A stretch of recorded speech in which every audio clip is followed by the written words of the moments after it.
Joseph Retail Private Limited is a well-known luxury fashion retailer in Delhi, recognized for its premium collection of designer clothing and accessories. The company had recently implemented an advanced inventory system which tracks the product availability, pricing, sales, customer transaction in a real time. This system has been developed and it's managed by the Real Trend Solutions, a Real Trend Solution which is a third party service provider.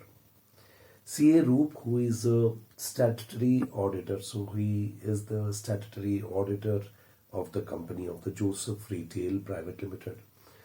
He became aware of this system while conducting the audit. Concerned about whether the internal controls at the threat tank solution are operating effectively, CA requests an assurance report from a practicing chartered accountant.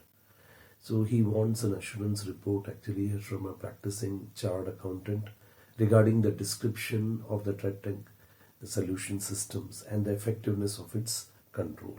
So the description and also whether these controls are effective or not. Which type of report should the CA obtain in accordance with the relevant standards on auditing?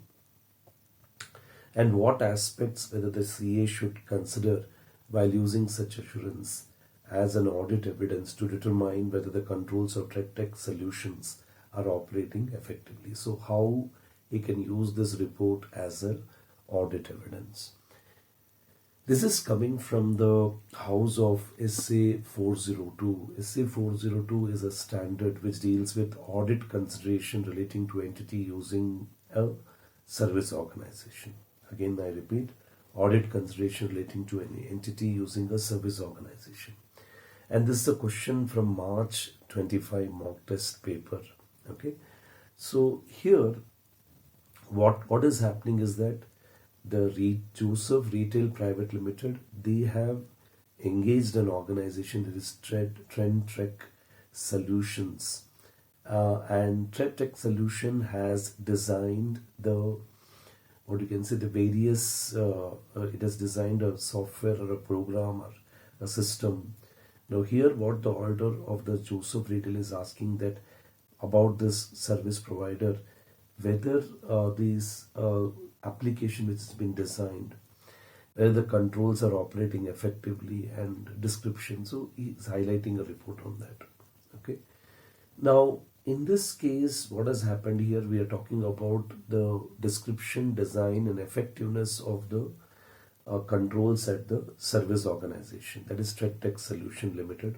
So here you require a type 2 assurance report from a practicing chartered accountant as per SA 402. As per SA 402, audit consideration relating to entity using a service organization. This report gives you the description of the system of the Joseph Retail Limited and also gives the design and the operating effectiveness of the control of the ThreatTech solution.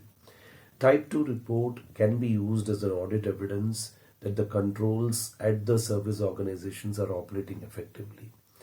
If the user entity plans to, say for example, if the auditor of the user entity, he plans to use the type 2 report as an audit evidence, which highlights about not only the description of the system, the design of the control, but also the operating effectiveness of the internal control.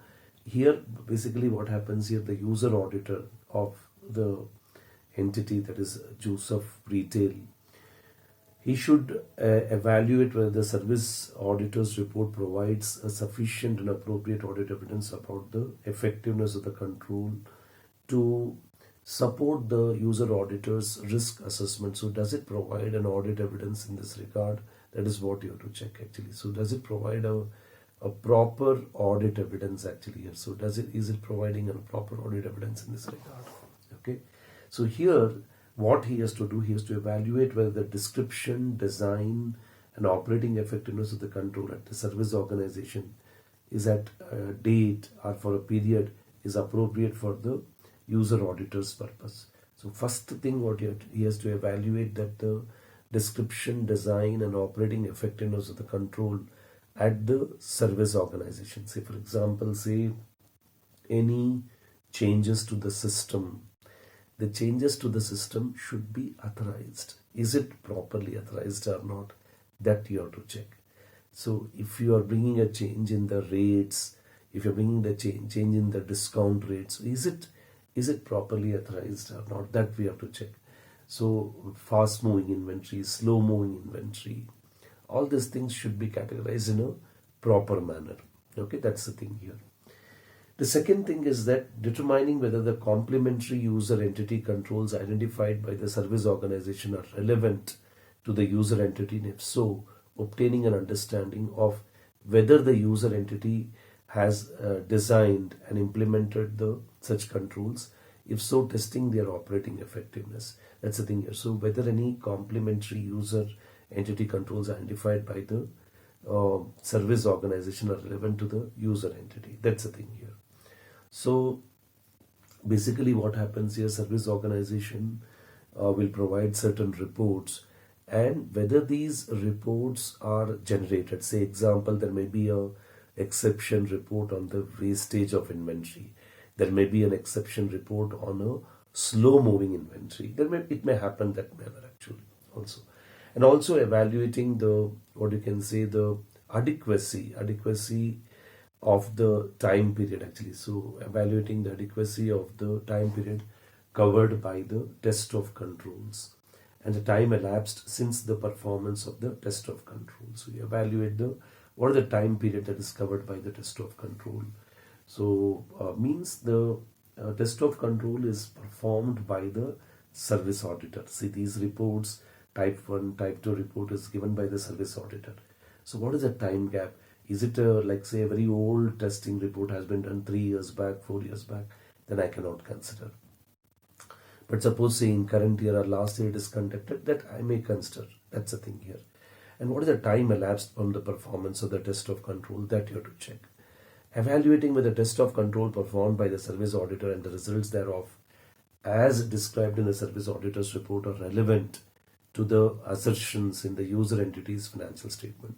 So whatever the test of control is performed by the service auditor and the results thereof described in the service auditor's report are relevant to the assertions in the user entity's financial statement and provide a sufficient and appropriate audit evidence to support the user auditor's risk assessment. So is it providing a proper audit evidence as to support the user auditor's assessment, risk assessment?